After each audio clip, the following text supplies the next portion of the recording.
یہ کہانی ہے ظلم کے اس دور کی جب بانی اسرائیل ایک ظالم بادشاہ کے نیچے غلامی کی زندگی. پھر اللہ نے اپنے بندے موسیٰ کو چنا جنہیں حکم ملا کہ ظلم کے خلاف کھڑے ہو جاؤ اور اپنی قوم کو آزادی کا رستہ دکھاؤ. موسیٰ نے حق کی آواز بلند کی مگر ظلم کے کان سچ سننے کو تیار نہ تھے. پھر وہ رات آئی جب اللہ کے حکم سے ہجرت شروع ہوئی.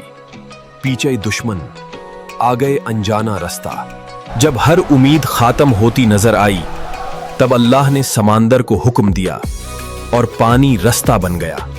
جب ہر امید ختم ہوتی نظر آئی تب اللہ نے سمندر کو حکم دیا اور پانی رستہ بن گیا.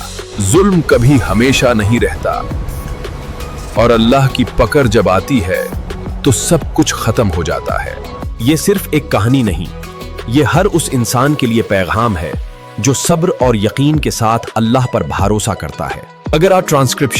اگر آپ کو ایسی ایمانی کہانیاں پسند ہیں تو چینل کو سبسکرائب ضرور کریں اور اس پیغام کو آگے پہنچائیں.